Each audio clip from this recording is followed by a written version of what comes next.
Welcome back. Well, it's no secret that a healthy diet mixed with physical activity is essential to a person's well-being.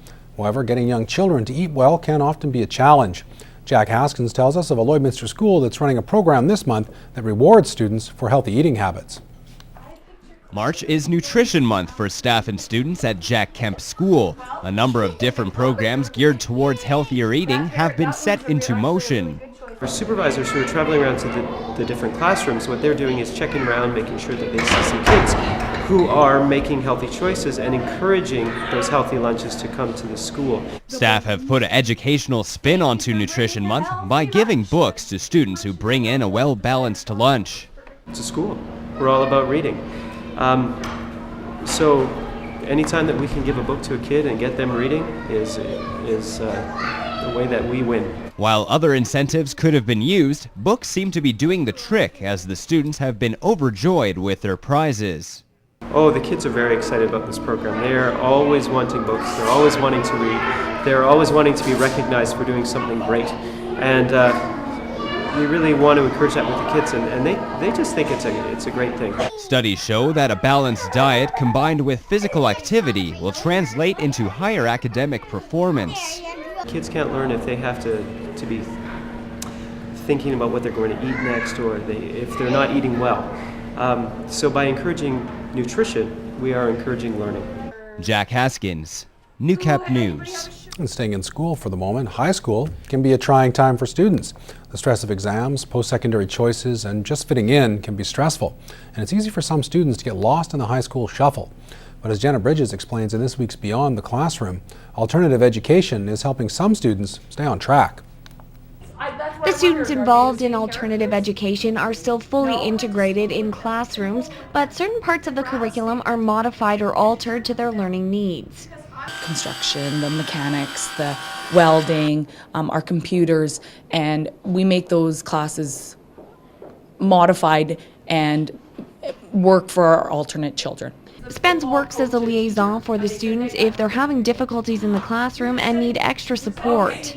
I am still considered their go-to teacher. So if they need help in a class, they're behind, they'll come to me, we'll catch them up, do that sort of thing. The students work towards their 24 credits to graduate like all other students, but as part of alternative education, 4 credits must be earned with work experience outside of the classroom.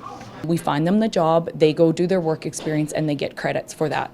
That is probably the biggest benefit for our alternate students, is to get that first-time job that they have, then they can have experience in it. And for teachers like Spence, watching the students progress over the years and accomplish their goals is well worth the effort. I think my biggest part is when they finally graduate, and that's seeing them walk across the stage and seeing the smile on their faces. Jenna Bridges, NewCap News. This profile is proudly sponsored by Lakeland College. Whether you want to earn a degree, diploma, or certificate, Lakeland College can help you achieve your educational goals. A lack of sleep can affect you mentally, physically, and emotionally. And this can in turn have an impact on both a person's private and professional lives. In this week's Health Minute, Shauna Roshek brings us a few ways to help you get a good night's rest.